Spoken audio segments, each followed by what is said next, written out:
Okay, great. Do you hear me now? Nice technology. I would like to ask Mr. Sharansky to begin by explaining his childhood. Many people asked, what was it like to grow up as a Jew in the former Soviet Union when it was illegal to practice Judaism? How did you discover your Judaism, your Yiddishkeit, to the point that you became a refusnik, to the point that you ended up in jail? So if you could briefly please explain your childhood until the point that you were arrested and how you got involved with other Jews, where did you meet them, and we'll take it from there. Okay, thank you, Rabbi. I'm glad to welcome all of you from Jerusalem, just after this great holiday of Shavuot, Matan Torah. Since I'm in Israel, it's first time that on that night, I'm not near the Kotel because it's such a powerful experience that night to be near the Kotel with tens of thousands of other people. This year, of course, we are doing it in different ways. But going back to my childhood, and I was born in 1948 in the city of Donetsk, which today is in the center of the war between Russia and Ukraine. Do you hear me or not? Yeah, because I don't hear you. Okay. So, but then it was a very peaceful city. It was like 500,000 people. I am probably one of 40 or 50,000 Jews. And we were all absolutely assimilated. And I know today when you say assimilated Jew about somebody in New York or in Toronto, it means that usually this young boy, girl, don't go back to the synagogue after their bar mitzvah or bat mitzvah. We didn't have bar mitzvah. We didn't know what this word means. We didn't have Brit Milah. We didn't know what this word means. We didn't have holidays. We didn't know the words like Hanukkah or Purim. We didn't have language. We didn't have tradition. We didn't have faith. We didn't have synagogue. We didn't have Jewish book. But there was one very Jewish thing in our life, and that was anti-Semitism. We had a lot of anti-Semitism. So all this means that this strange word, which is written in the idea of your parents, Jew, defines that you have a lot of problems. There was nothing positive in this word, only problems, discrimination. And the message of your parents is very simple. Because you're a Jew, you must be the best in physics or in mathematics or in chess. So that is the way how we Jews survive. We have to be the best in our profession. That was the beginning and the end of Jewish wisdom, which we were learning. And to think that maybe you have to fight against this injustice, after all, why there is any discrimination? You're not fighting against anything because there are no values in your life except of the value of survival. And you know very well that you're living under dictatorship, in the regime where you're not supposed to say any word of criticism publicly. It's all the world of lies, but the world of truth is only for your family, for your friends. And that was like this until 1967. So it was not from Har Sinai, which we got the word of God, but it was Har Habayit Be'adenu. And frankly, we didn't know what it means. We didn't know what Har Habayit is, but we understood something unbelievable happened because the Soviet Union was extremely humiliated by this victory of Israel over his allies, to which the Soviet Union sent so much money and weapons and started already official propaganda about victory of progressive Arab countries over Zionist American agent Israel. And here's such accumulation. And suddenly you see all the people around you look at you and say, how you Jews did it. Those who love you and those who hate you, everybody asks how you did it. And you understand whether you want or not, but for people around you, we Jews, it not simply means some word in the idea of your parents and anti-Semitism, it means some almost mystical connection to this state of Israel. And you want to understand what it means. That's when I and many in my generation start reading in the underground from the books which were brought by Jewish tourists from abroad. We started reading about ourselves, from Exodus from Egypt to Exodus of Leon Uris, who was telling us this book, which was telling the story of the emerging of the state of Israel and how Russian Jews of your age were part of this story. And then you look also at these young boys near the Kotel in that war. And you understand, they are of your age, they're 19 years old, and you are 19 years old, and they're part of this exciting, interesting history, which starts from Exodus from Egypt and goes until this day, and you can be part of it. So you discover that there is history that you really want to be part of. In addition, you discover that there are Jewish people, all these Jews who are coming from New York, from Toronto, from Montreal, from everywhere. They are telling you, oh, your father is from Odessa, and my father is from Odessa. We are family, we want to help you. And you start to understand that all these people all over the world, they are all from Odessa, they are all from one shtetl, they all want to help you. And you also find out that there is the state of Israel, which is ready to send airplanes to the end of the world to help you. So you understand, with some twist of your mind, only if you will decide, you can have history, you can have people, you can have state. And that's what I call identity. So we first discovered our identity simply through this message from the state of Israel. There is a state which is fighting for your dignity. There are people who feel that they are family, and there is history that you can be part of it if you want.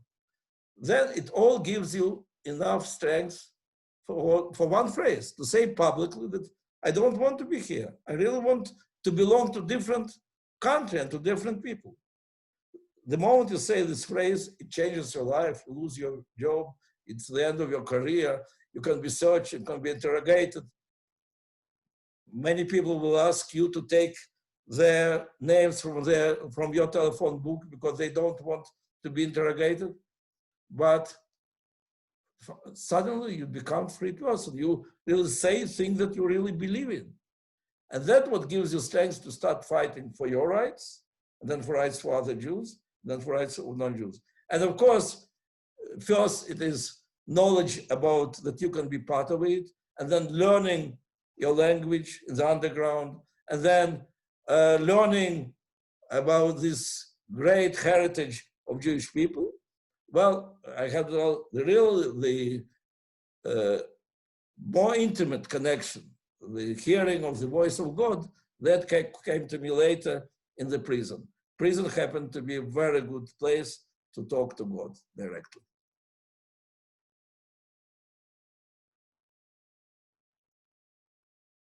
I don't hear you guys. How were you arrested? How did that happen? So you're part of an underground movement, and then how did you get arrested?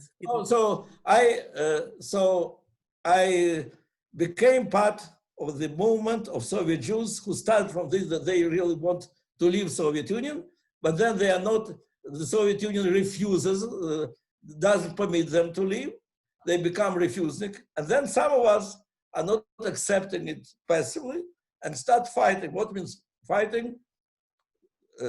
Telling our story to the world, organizing demonstrations, organizing studies of Jewish history, Jewish language, and Jewish faith, meeting, and that was an important part, with the Jews who come from all over the world. We were bringing us materials, and we were sending through them information. And I very quickly became like an official spokesman of our movement. And we have to understand that our struggle, our movement could never survive even one day if from the very first day it was not the struggle of all the Jews of the world. We are organizing a small demonstration of 10 Jews because you need to have as small demonstration as possible, not the KGB will not know in advance. For 5 minutes you're demonstrating before you're arrested, then there can be punishment up to 5 years of exile. So what is the sense of such demonstration? But if it is organized well, and that was my business to make sure that at least one foreign journalist will come and will know in advance and will inform the world about demonstration.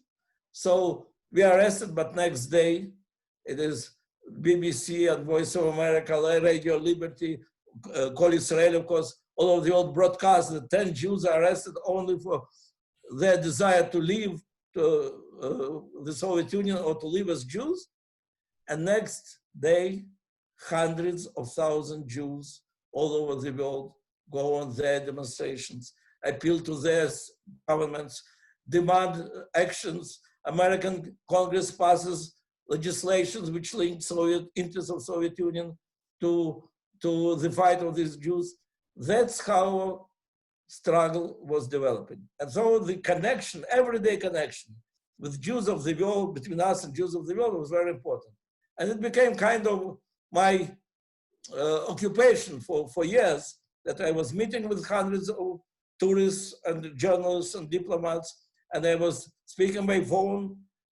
We was collecting signatures under the letters and of protest, explaining to the world what's happening with Soviet Jewry, and sending them abroad through the tourists. And as a result of a few years of such activity, finally I was arrested, accused in high treason, and was explained immediately that from now on, nobody in the world will know what's happening to you. There is no way that the one who is accused in high treason will not be sentenced to death.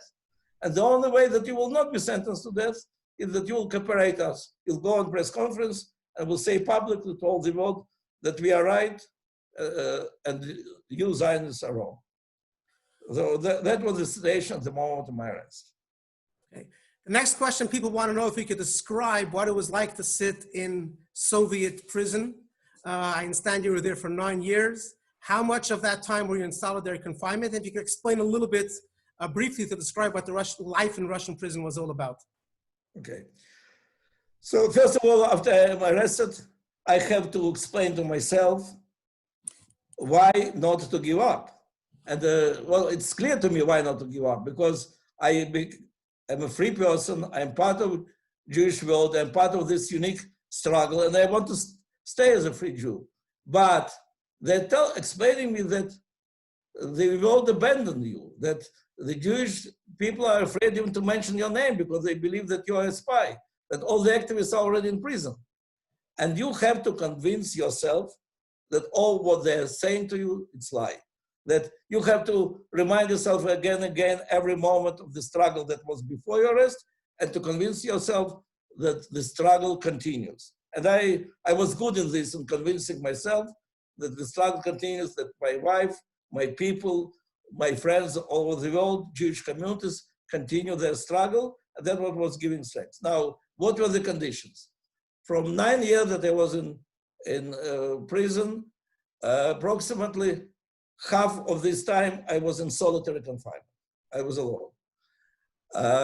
From this, the most difficult was punishing cell. 405 days I spent in punishing cell. What is punishing cell? It's very small room, like 6 feet to 6 feet. Very cold. They take away all the warm clothes. Sometimes in the morning, snow will be practically in this room. 3 pieces of bread and 3 cups of water.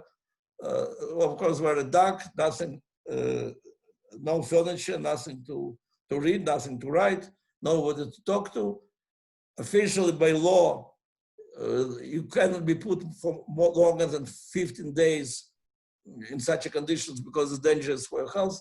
But when they try to break political prisoner like me, they're inventing pretexts. And I spent, once I was 130 days unstopped in punishing cell, I fainted. They took me for a few hours to the hospital, then brought back. 405 days I was in these conditions. And the challenge is what you're doing in these conditions. How? So first of all, I have, as I told, you have all the time to think, to imagine how the struggle continues, how it never stops for a moment, and how your role in this struggle today is no less important because you're in prison. It is as important as before, that every word which you're saying or not saying is important for the struggle. So you really have to feel the importance of the struggle. Second, you should never lose your sense of humor to be capable to laugh on this stupid, crazy Kafkian system. And how I did, I liked to tell to the gods, or interrogators, as they call them, to tell them anti-Soviet jokes. There were a lot of jokes about Soviet leaders, but all of them were underground jokes. But here I'm telling them some very funny joke about Brezhnev, the Soviet leader. And it's so funny, you laugh, and they want to laugh, but they cannot. They almost explode because they want to laugh, but they cannot. That was the end of their career. And you say to them, you see, and you say to them, I'm in prison. You can't even laugh when you want to laugh. So you are in prison, and I am a free person. So it is very important to remind yourself the real proportions of the freedom. And third, you must have appropriate hobbies. My great hobby was play chess. At the age of 5, I learned chess, and I discovered that that is a good way to win people who are taller than you. And everybody was taller than me, so I had to win everybody. And I was the champion of my school, the champion of my town, and the champion. And then it's only hobby. So I started playing with people who are taller than me without looking on the board, and simultaneously with many of them. And again, it was hobby. Here in the punishing cell, it's not hobby anymore. You can play thousands of games in your head, and you win all of them. And with each game, you turn the board, and now you're improving the game of the black or white, it depends, from the previous game. And so you have a lot of time, you find improvement. So you're not only winning all the time, you are improving all the time. So instead of deteriorating intellectually, you're improving intellectually. So it was great. And the last thing which I also loved to do, the punishing cell, is to sing. Because you know, from my kindergarten, the moment I started singing, Nanny always saying, and you wait, you'll sing later. Because people didn't like when I'm singing. I don't know why, didn't appreciate it. And it was all my years in school, and even our Zionist activity when in the forest near Moscow, we are coming and celebrating our new freedom, and we are singing our Jewish songs. I saw that my friends don't enjoy it when I'm singing. So here in the punishing cell, where it is supposed to be silence like the Beit Kvarot, like the grave, where it is not permitted to say a word loudly, but I have nothing to lose. I'm already hundreds of days in the punishing cell. So with all the strength of my lungs, I'm shouting, Kol Galam Kulo, Gesher Tsar Meod, Ve'Reikar Lo Lefachet Klal. And you understand that? So what I'm shouting, maybe they don't know. And second, they also don't enjoy my singing, as nobody enjoyed my singing. So, and you enjoy it. So that was the way of entertainment in prison. okay, very interesting. A lot to learn from that. I remember once hearing you share that a Tehillim, a book of Psalms, was smuggled in. I don't know if it was smuggled into jail. If you could elaborate if that's true, and if you got it, if you knew what it was. Okay, it is true, but it was not smuggled to prison. There is no way to smuggle something in Soviet prison. But my wife Avital left for Israel next day after our chuppah. We got to know we met when I was already in the middle of the struggle. I was refusing.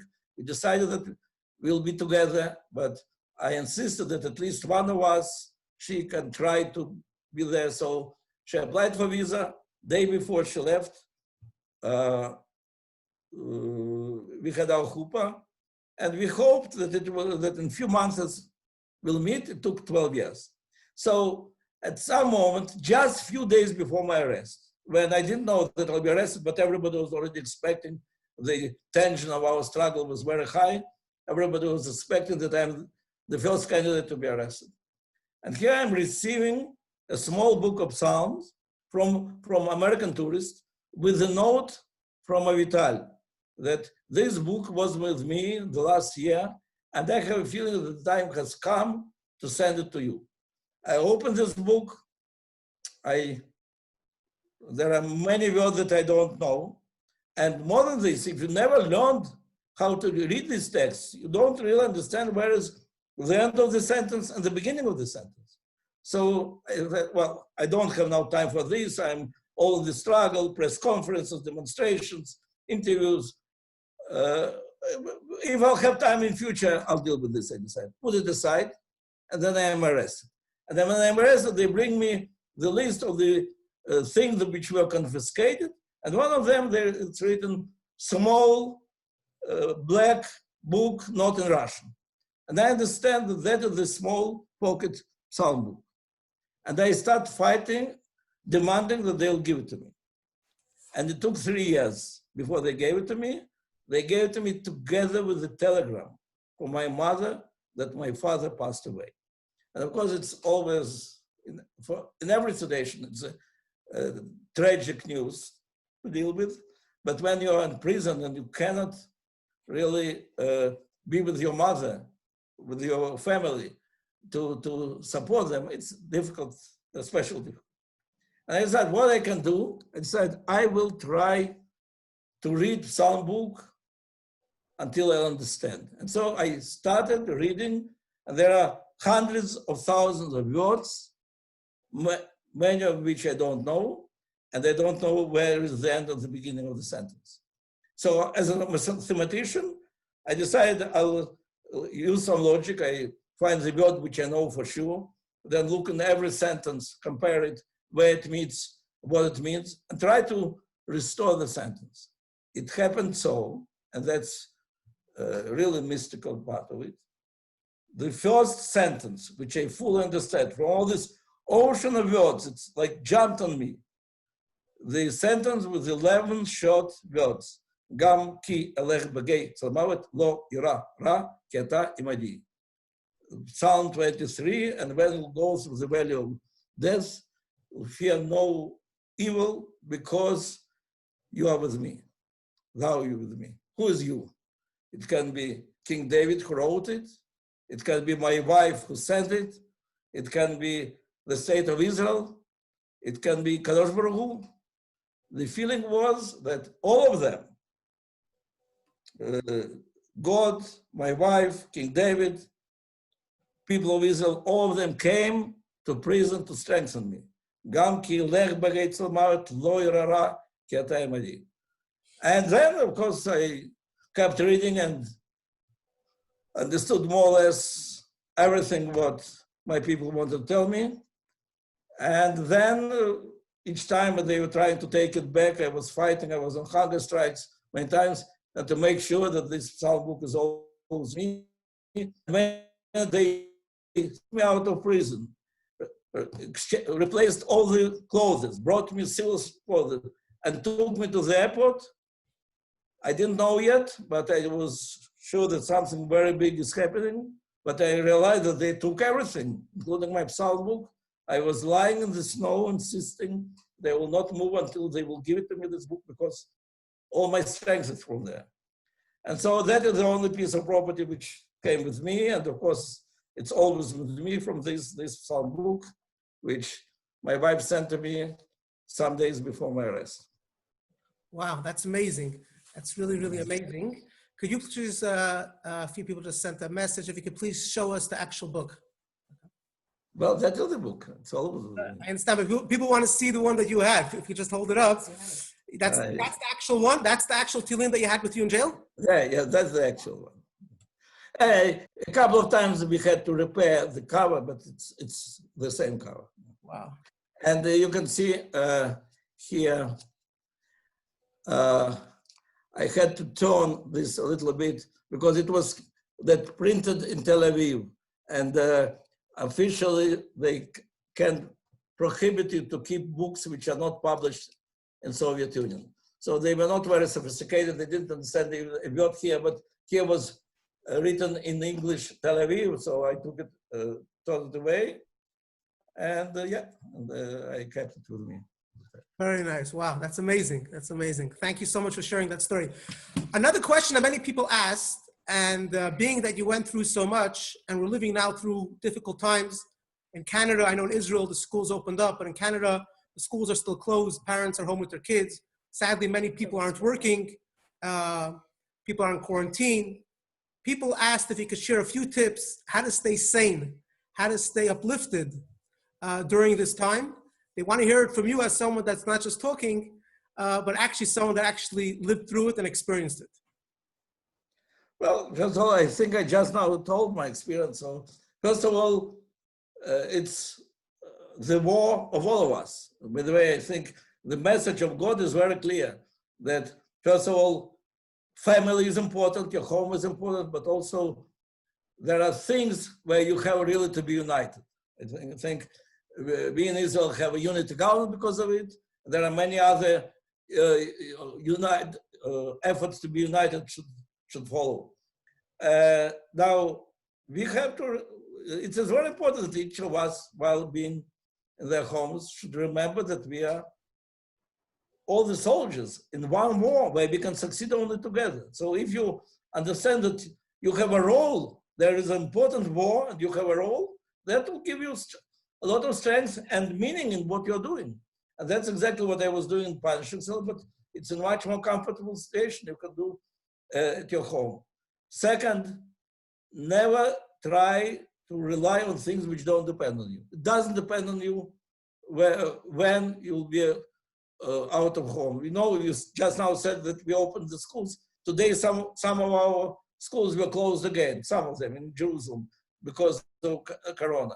So these things, how long you'll be here, don't depend on it. And if you're building your plans that next week or next month you'll go on vacations to Alaska or something else, it's very dangerous because it makes you dependent on things that you should not be dependent. It makes sometimes even make you depressed.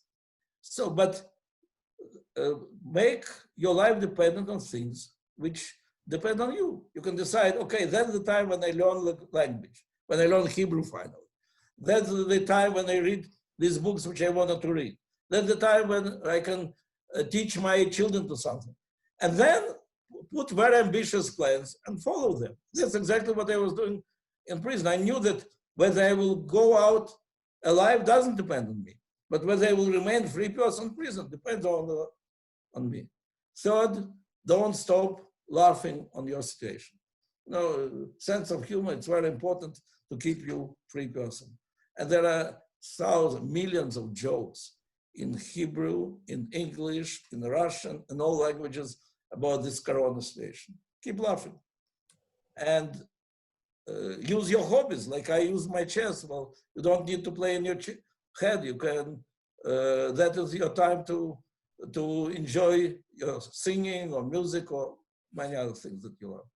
And the most important thing, always remember that you're not alone, that you're part of Jewish people, and we Jewish people, we're separated all over the communities, and sometimes one person in one shtetl for 1,000 years. And we always had our internet working. 1,000 years we had our internet working, our interconnection, feeling of community, feeling of mutual mission. That's so easy to continue doing it today. So the moment you feel that you're part of this great journey of Jewish people, it's much easier to be optimistic. Very well said. Something that I always, a lot of these points I share as well. Thank you very much. I remember as a child, my father telling me, I guess he read it, that when you were in prison, you, like you said yourself, you played chess against yourself. Based on the chess, someone sent in a question. Hani, if you could read. There was a question that came in here. One second. Question here was, how did Mr. Sharansky win the great and powerful Gary Kimovich Kasparov in chess? And did you specifically prepare for this game? This is a question that was... Well, I'll tell you, first of all, Gary Kasparov is a great guy, not only genius in chess, but he is a real dissident and person who loves democracy, who supports people. And we are great friends. But then when he first came to Israel and was giving simultaneous game, and he knew who I am and he knew my story and he expressed all his respect, he really didn't know very much about my chess hobby. So it was simultaneous game. You have to understand, he was playing with 25 people simultaneously. And I won this. It happened to be a really very beautiful game. I sacrificed a knight on the very early stage and had a surprising attack, and soon he surrendered. And he became very upset. And he started saying that, well, it was too noisy, this. I told him, Gary, why are you complaining? You didn't have 9 years of training like me in the punishing cell. So we are not in equal situation. I was much better prepared than you. So it was, of course, a joke, but I'm very proud of this game because independently of the fact that it was a simultaneous game, it was a good chess game. It was published later in some chess magazines. But later, when I wrote a book, The Case of Democracy, and I invited him as a Russian dissident fighting for democracy in Russia on one of our forums, I signed him this book with the inscription. I said, to dissident Kasparov from chess player Sharansky. Very nice. There's a lot of questions coming in. So if we could, we'll try to get through as much as we could. Individual here in our community asks that he says, I was born in Moscow and then immigrated to Israel. I lived 3 years in Israel, which is the Holy Land. While I was living in Israel, I never knew what it means that I'm living in a Holy Land, as I never went to shul and I never had any true exposure to Judaism. It was only when I moved here to Toronto that I started exploring my Judaism. And it was over here where at an older age, I had a Brit Milah, circumcision, and I started attending shul and I started putting tefillin on every day. My question to Mr. Sharansky is, what is being done for the Jews living now in Israel that they shouldn't have the same experience like I had, but they should be able to experience while they're living in Israel, recognize that it's a holy land. They should feel that they are living in a holy land, Eretz Yisrael, connected to our traditions. First of all, I am very glad that you finally found your way to Jewish tradition in Toronto. And by the way, I can say a lot of good things about Toronto. Toronto was an extremely important center of the struggle for Soviet Jewry. I have a family in Toronto who came there in the beginning of 20th century, but found us when we were fighting. Toronto is one of the very few Jewish communities which is growing, not only because of the immigration, but growing by itself, and many other good things. Having said all this, if you came to Israel and didn't find here Judaism, you have to blame only yourself. There is abundance of Judaism. Now, in the times of Corona, people, synagogues were closed. We have synagogue near every home. From my balcony, we have minyan. We have hundreds of synagogues practically in every part of the city. All the new immigrants who came, those who wanted, could have Brit Milah immediately. I was sandak of many, many Jews. The oldest Jew who had Brit Milah, and I was his sandak, was 97 years young. So I think it's great privilege to live in Israel and to find way to your people, to your community, and to your tradition. But what is important, it is not imposed on everybody. If you don't want, you can live without it. The fact that you live in the land of Israel and you're fighting for this country and you're building this country is a very important mitzvah. Nobody forces you to take all the Teriyag mitzvot. But those who do want, we have all the conditions for this. There is another question. There are some people who are coming who are halachically non-Jewish, and how welcoming should be the process of conversion. And that's one of many struggles which we have here, but it's very vibrant, very powerful, very dynamic, and very optimistic Jewish community, people of Israel. Okay, thank you. Another question. What was your feeling when you first came to the Kotel? I believe it was in 1986, when you were finally freed and you were taken straight to the Kotel. What was your feeling, if you could express your feelings that you had at the moment?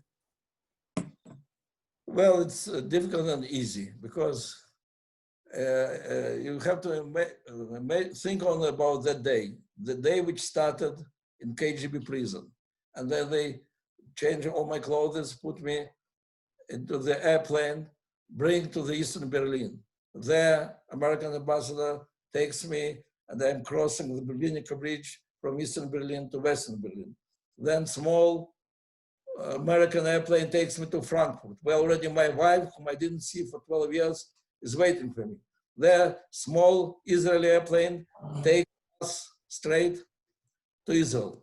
The door of the airplane opens and Avitai says, here, this is our Prime Minister Shimon Peres, and this is our Foreign Minister Yitzhak Shamir, and there is our chief rabbis, and so on and so on.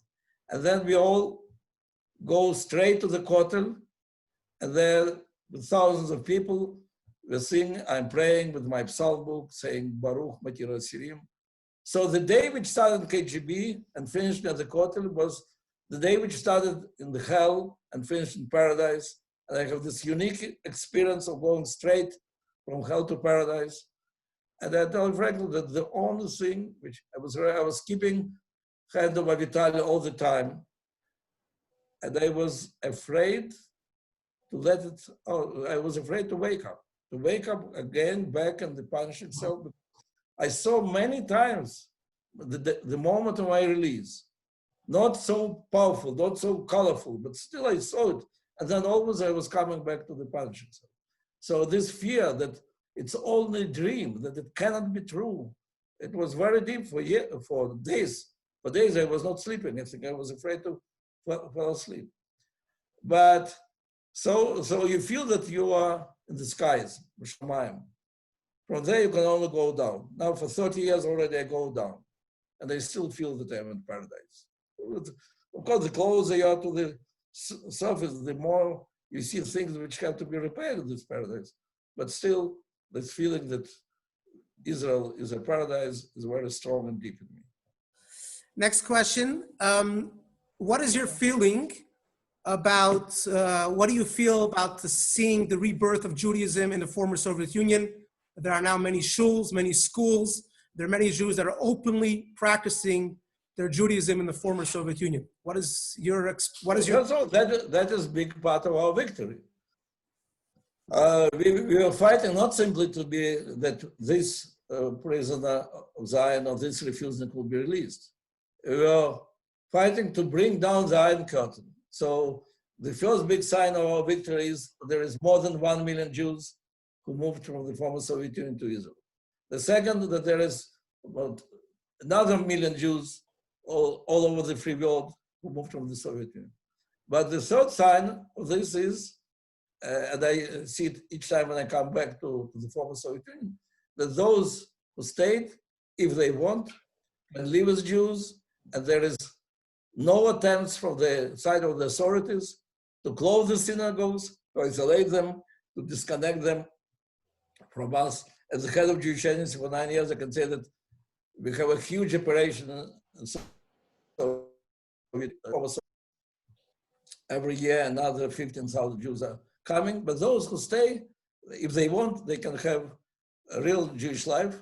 So that is the signs of the big victory of Jewish people that shows how strong we are when we are together, when we are united, when we believe in our mission in this world, and then there is no empire really can isolate it.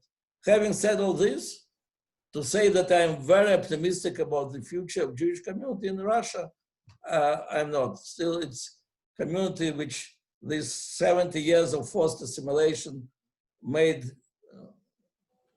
big damage.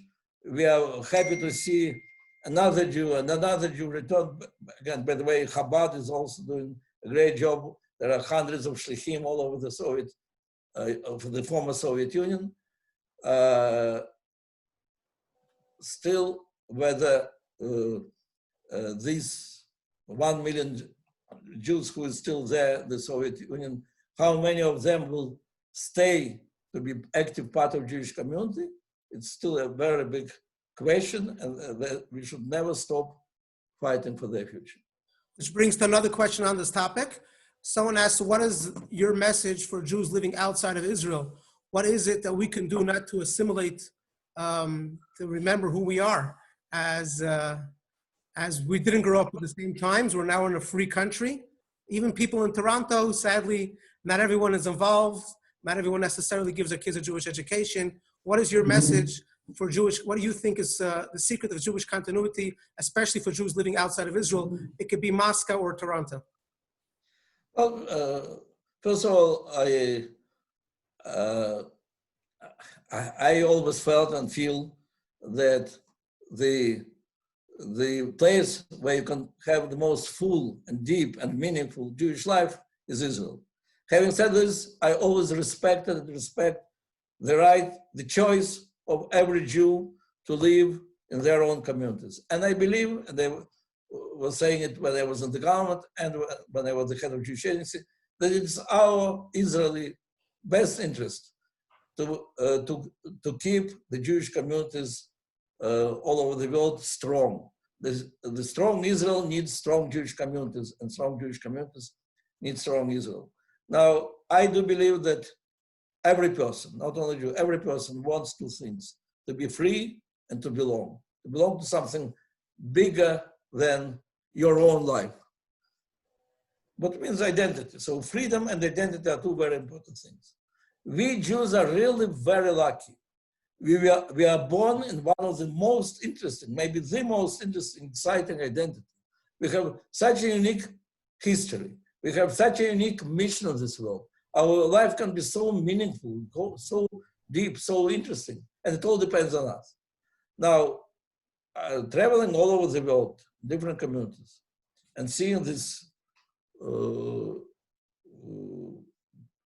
huge tide of assimilation, I discovered there are only two things which can stand against this tide, which can slow down or prevent assimilation.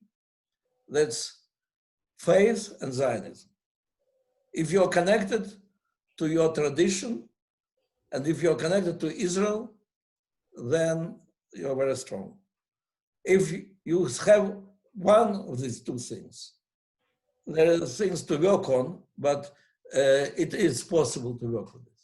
If you don't have both, if you don't have any connection to tradition and don't know any connection to Israel, your grandchildren will not be Jewish, statistically. It's true about Toronto, it's true about Mexico, it's true about Moscow, it's true about New York. So as Israelis, and that's my permanent message to Israeli government and to us in Israel, we have to do everything to strengthen connection of every Jew in the world with Israel. Of course, well,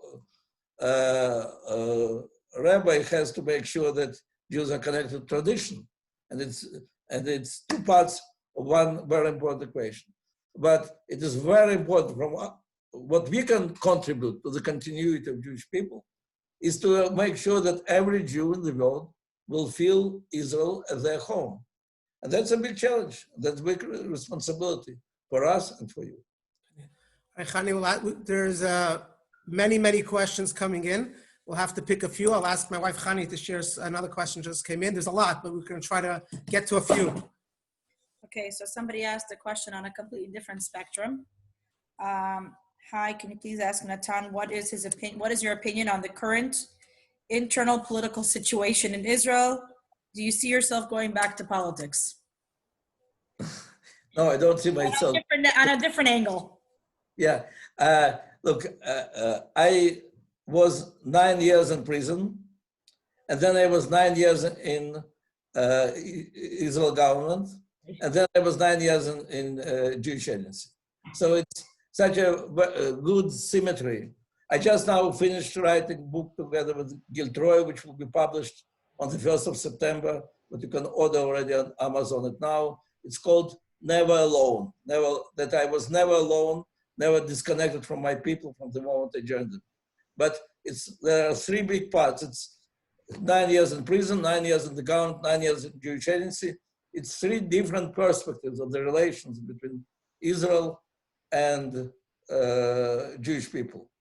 the view from the punishing cell, that it is very easy to feel yourself connected to all the Jewish people. Then the view from Israeli government, when the problems begin, of course, left and right, and these are more religious, these are less religious. And then the view from diaspora on Israel, where of course, you know, these challenges and problems. And my conclusion is that whatever our disagreements are, we all in fact want to be part of this one journey, and we have to never stop talking to one another. And the more we are talking to one another, the more we understand that there is some truth also with the other side. And only these, all our truths together, that's what makes us such strong people. But no, I'm not going back to the politics. I think my experience of bringing these three different perspectives, that's what I can contribute now to our continued dialogue between Israel and Jewish people. So I want to again remind everyone about Natan's upcoming book, Never Alone. If you're ordering it, make sure to order it on Amazon.ca, not .com. Like, this will be able to be shipped to you. You could pre-order it. If you would like to get an autographed copy, please email me at rabbi@jewishthornhillwoods. That's one word, jewishthornhillwoods.org, rabbi@jewishthornhillwoods.org, for Natan's upcoming book, Never Alone, which is going to be coming out in September. Another question that 2 or 3 people asked, so Chana, if you just ask that question. This question came up from a few people. The question is such, wait 1 second here. People are asking about the prisoner exchange that freed you. 1 second. Well, I can't tell practically anything about this exchange because it was position of the United States of America from the moment of my arrest, that President Carter personally then appeared on TV and said that he checked all the files. Sharansky never was connected to any espionage or legal activity. All his contacts with America were through journalists, tourists, and absolutely open. And of course, it was also my position that I'm not a spy. That's why when Russians finally agreed under the pressure of all the world at first of all, President Reagan, to release me, they wanted to connect it to spy exchange.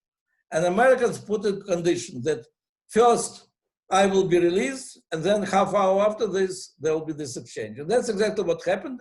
But Soviets succeeded to connect in the minds of the world that I'm part of this espionage exchange. I don't know these guys on both sides. I never saw them. I was not part of it. I hope America made a good deal then in exchanging 2 Soviet spies on, I think, 3, or to the contrary, whatever, 3 East European spies. But it doesn't matter. In a few years after the Soviet Union fell apart, and all their spies became irrelevant. Okay, another question that 2 people asked as well. You recently won $1 million prize and you donated the entire money for fighting Corona. If you could just briefly explain how did you come to that easy? Was it easy? Was it hard to donate? It's a big prize. $1 million is a big prize to donate all of that money. Well, no, the idea to donate came to me very easy. I was among those who were, when this prize was created, and it was the initiative of some Russian-born philanthropists, but it was done in negotiating with the government and Jewish agencies. So I was very actively involved 10 years before. And it was clear that the people who will be getting this prize, they have to be like people who are giving example to Jewish people in their attitude towards Israel and Jewish people. So when I was elected, I was told, first of all, I tried to say that, no, don't give it to me, because I was among those who were dreaming about this prize. Then there was a unanimous decision. The judges called me and said that I'm the one who won it. So I said immediately, so I want to donate it.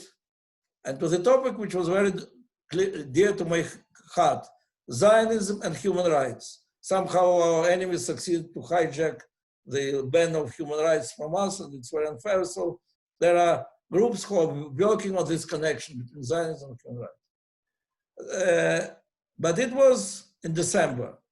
3 weeks after this, Corona conquered this world, and we were all sitting in our homes. And then I came to the Genesis Foundation and said that I really changed my mind. I want that this money will be all donated to the struggle against Corona. And they accepted it. But I said, but you know, $1 million for struggle with Corona when governments are giving billions is nothing. So I want that your committee will try to identify, to help me to identify the projects specific which deal with the most problematic groups, and projects in which even 25, 30, 50, $100,000 can make a big change. And it was quite a work which was done. And I was very happy with the list of projects which was proposed, because it includes some very problematic groups of Jews, religious and secular in Jerusalem, and Arabs from the Eastern Jerusalem, and some very problematic children in the special institutions in Negev and others with the problems, and new immigrants from Ethiopia, from Russia and other places, and some lonely communities in Russia and Belarus where through the shlichim of Hillel and Jewish Agency, they can be helped. So I was really very happy with the fact that with $1 million, you can reach so many different groups of people. Okay. I want to ask another question. I believe it's something that's very inspiring. I read that you had a bar mitzvah at the age of 65. If you could share with us if that's true. Because it's true. I really, by the way, I start my book from this, that the life in normal order is overrated. People believe that it's good to live in normal order. My experience is different. No, some of my friends, unfortunately, have divorced after 20, 30, 40 years living together. And I tell them, why are you doing it in the wrong order? We first were separated with my wife for 12 years, and then we live very happily after this. I had my Brit Milah at the age of 26. It's much better. First of all, you can make rational decision. Then it happened so that just after I had Brit Milah, 2 days after one of the demonstrations, I was arrested. So in prison, I could feel exactly as Abraham, when 3 days after his Brit Milah, he was already receiving visitors in his tent. And well, in politics, of course, we created the party, and our slogan was, we are a different type of party. We go to prison first, and then we go to politics. Because my number 2 was Yulia Edelstein. So today, unfortunately, it's not a joke. There are so many politicians who do it in the opposite order, first to politics, then to prison. And the most important thing, I was, I think, 64 when I asked my son-in-law, he was telling about his bar mitzvah. I asked him, and what if I had bar mitzvah, what would be Parashat Shavua? He looked at this calendar for 120 years and said, oh, 1948, Parashat Bo. I said, what? Parashat Bo? Parashat Shlachet Ami? When Moshe says to Paro, Shlachet Ami? That was the slogan of our struggle. It cannot be coincidence. And I said, okay, I must have a bar mitzvah. I was 64, 65 was a very good day because 5 times 13. And what are the advantages of having bar mitzvah at the age of 65? First of all the tzukariot which were thrown on me. Candies, sometimes I don't know. Everything is in the family. My grandchildren got this. And second, when I made my speech, I didn't have to ask Rabbi to help me to write it. It was all speech about connection between Shalachet Ami, let my people go, the struggle in Egypt, and our struggle in Soviet Union, and how powerful it is that when we are getting our freedom, when we got our freedom, when we went out of Egypt, when we got us as an when we start calling ourselves people, when we got out of Egypt and went to Har Sinai and got Torah. So That's exactly what happened with us then on Pesach and Shavuot 4,000 years ago. That what happened this time with the Jews of the Soviet Union. All right, thank you very much for sharing that. If there's anyone that for some reason did not yet have a bar mitzvah, feel free to reach out to me, or a circumcision. We do it all the time for people that are older. Thank you, Natan, for sharing that. Again, you can reach me at rabbi@jewishthornhillwoods.org. I know time is almost up. One question I had to ask you, as a Lubavitcher Chassid, obviously a shliach of the Rebbe, which I have the honor of strengthening Judaism here in the Thornhill Woods. It's a neighborhood in Toronto. I can tell you that my wife, when I was in prison, my wife had the honor of spending essential amount of time there in the Chatzer of Lubavitch.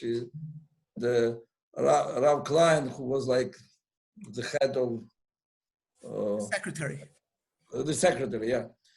He invited her and she spent meaningful time, and they were always in contact. I can tell you when already the struggle was in the very final stage. And when Reagan demanded finally from Gorbachev that without release of Sharansky, nothing will happen. And Americans from the State Department sent a message to Vitali. Now it looks serious, but it is a big secret. So disappear from the press, don't give interviews for the next month. It seems very serious. And she was still hesitant. And then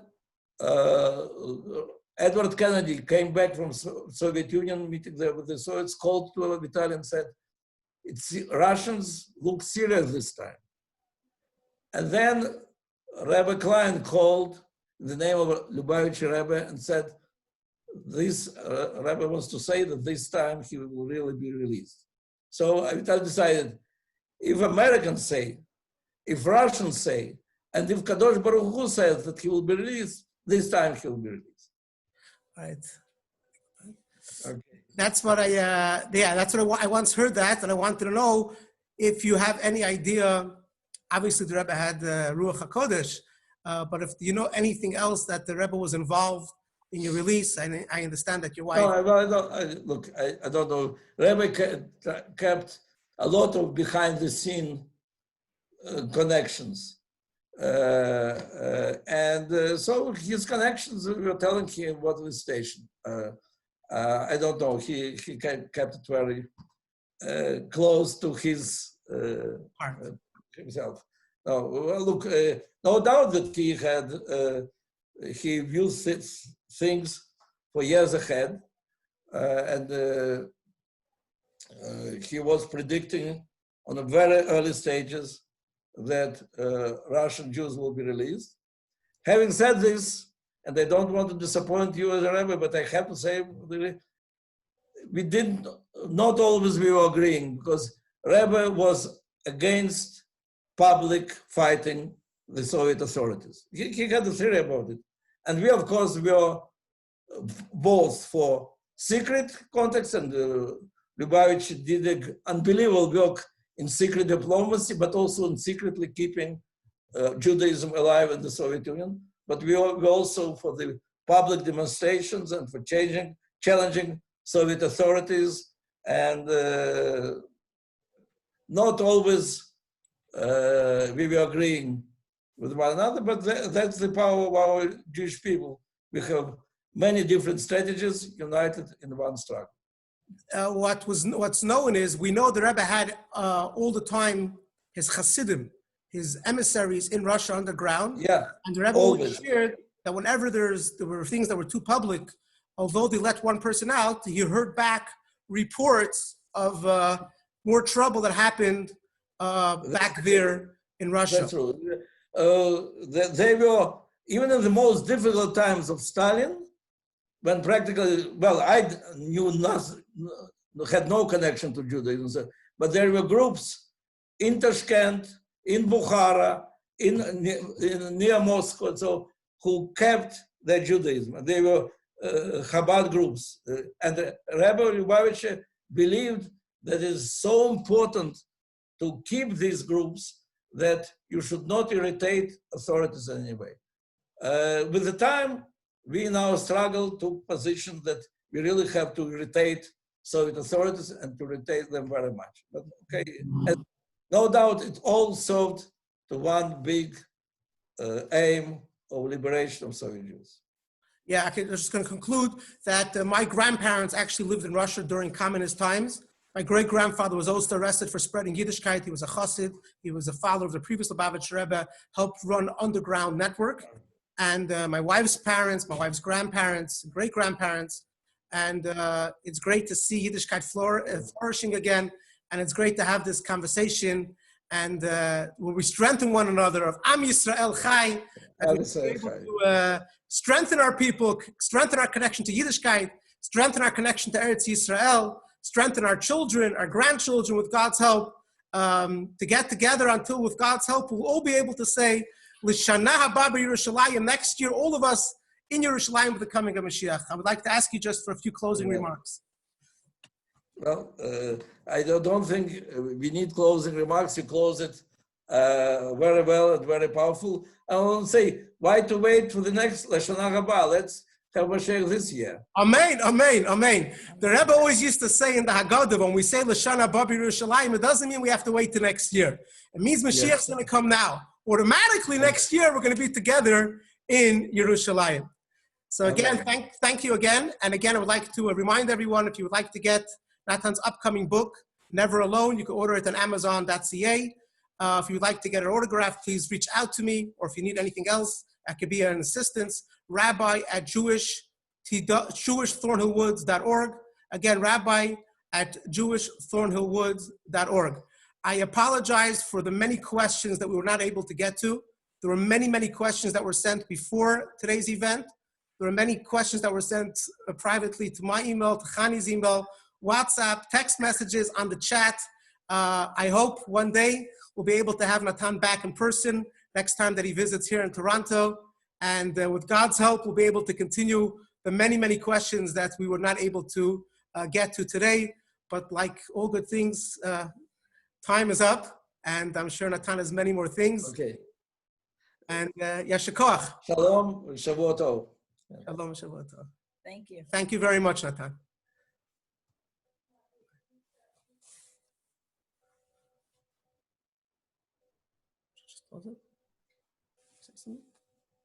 It was great seeing all of you today, and we look forward to seeing everybody in person very, very soon at another event.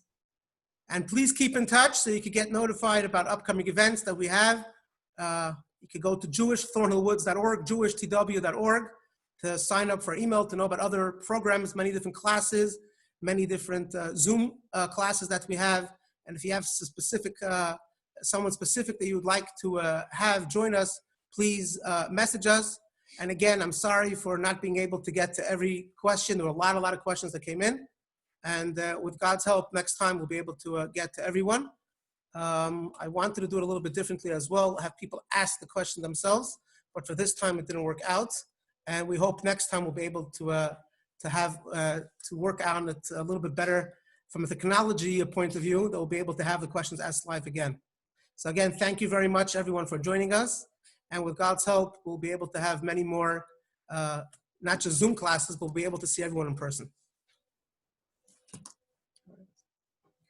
Have a wonderful day, and we look forward to seeing you soon.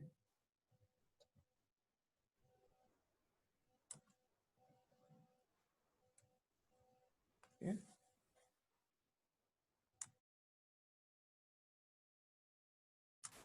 For those that are still here, we can say hello to one another. Unmute yourself if you want to say something.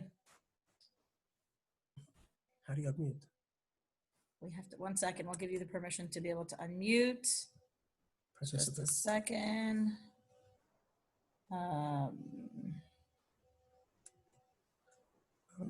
Restrictions.